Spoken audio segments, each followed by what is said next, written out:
how to become the best one educator one can be.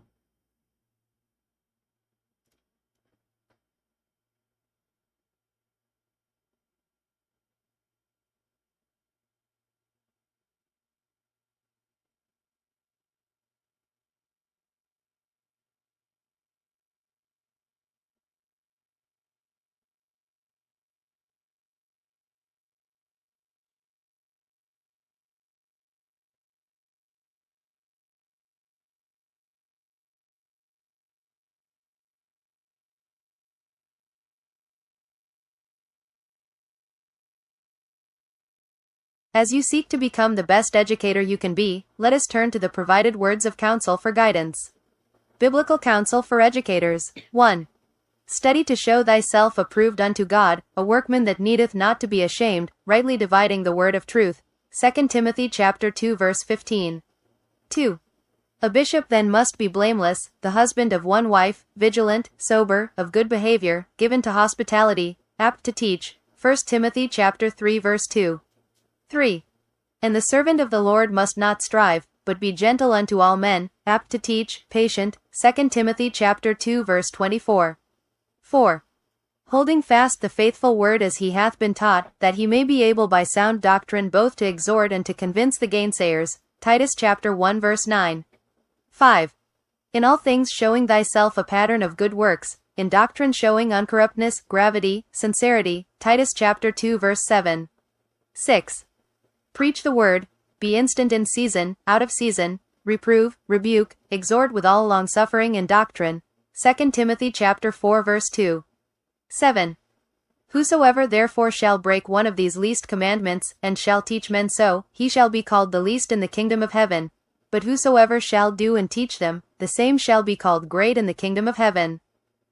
Matthew chapter 5 verse 19. 8. Let the word of Christ dwell in you richly in all wisdom, teaching and admonishing one another in psalms and hymns and spiritual songs, singing with grace in your hearts to the Lord. Colossians 3:16. 9. Thou therefore which teachest another, teachest thou not thyself? Romans chapter 2 verse 21. 10. Take heed unto thyself, and unto the doctrine, continue in them, for in doing this thou shalt both save thyself, and them that hear thee. 1 Timothy chapter 4 verse 16. 11. Let no corrupt communication proceed out of your mouth, but that which is good to the use of edifying, that it may minister grace unto the hearers. Ephesians chapter 4 verse 29. Guidance for the Educator from Ellen G. White. 1. As the highest preparation for your work I point you to the words, the life, the methods, of the Prince of Teachers. I bid you consider him. Here is your true ideal. Behold it, dwell upon it, until the Spirit of the Divine Teacher shall take possession of your heart and life. CT 18 paragraph 1, ed 282 paragraph 5. 2. Every teacher must be a learner, that his eyes may be anointed to see the evidences of the advancing truth of God. TM 23 paragraph 1. 3. If you are called to be a teacher, you are called to be a learner also. If you take upon yourself the sacred responsibility of teaching others, you take upon yourself the duty of becoming master of every subject you seek to teach. Be not content with dull thoughts, an indolent mind, or a loose memory. It is a noble thing to teach, it is a blessed thing to learn. CT 199 paragraph 2. 4. He who discerns the opportunities and privileges of his work will allow nothing to stand in the way of earnest endeavor for self-improvement. He will spare no pains to reach the highest standard of excellence. All that he desires his pupils to become, he will himself strive to be. Ed 281 paragraph 2. 5. The true teacher is not satisfied with second-rate work. He is not satisfied with directing his students to a standard lower than the highest which it is possible for them to attain. He cannot be content with imparting to them only technical knowledge, with making them merely clever accountants, skillful artisans, successful tradesmen. It is his ambition to inspire them with principles of truth, obedience, honor, integrity, and purity, principles that will make them a positive force for the stability and uplifting of society. Ed 29 paragraph 2. 6. Teaching your students to be Christians is the greatest work before you. Go to God, He hears and answers prayer. Put from you questionings, doubts, and unbelief. Let no harshness come into your teaching. Be not too exacting, but cultivate tender sympathy and love.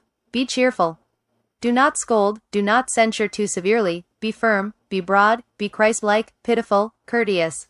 5T 590 paragraph 1, CE 247 paragraph 2. 7. True education is the preparation of the physical, mental, and moral powers for the performance of every duty. It is the training of body, mind, and soul for divine service. This is the education that will endure unto eternal life. Call 330 paragraph 3, CHS 225 paragraph 5, ML 218 paragraph 4, ML 271 paragraph 3. 8. Unless teachers have the love and gentleness of Christ abounding in their hearts, they will manifest too much of the spirit of a harsh, domineering master. 7T 267 paragraph 4. 9. The teacher should be himself what he wishes his students to become. DG 87 paragraph 3. 10. The principles and habits of the teacher should be considered of greater importance than even his literary qualifications. If the teacher is a sincere Christian, he will feel the necessity of having an equal interest in the physical, mental, moral, and spiritual education of his scholars.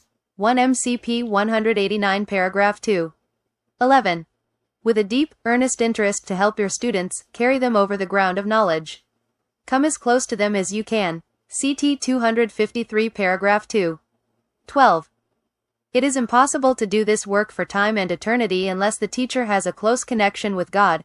CSW 112 paragraph 2, SSW, April 1, 1886 paragraph 2, TSS 20 paragraph 2. 13. The best work you can do is to teach, to educate. Whenever you can find an opportunity to do so, sit down with some family, and let them ask questions. Then answer them patiently, humbly. Continue this work in connection with your more public efforts. Preach less, and educate more, by holding Bible readings, and by praying with families and little companies. R.H., December 8, 1885 paragraph 13, EV 484 paragraph 1. 14. The words of the living God are the highest of all education. Those who minister to the people need to eat of the bread of life. This will give them spiritual strength, then they will be prepared to minister to all classes of people. CT 381 paragraph 2.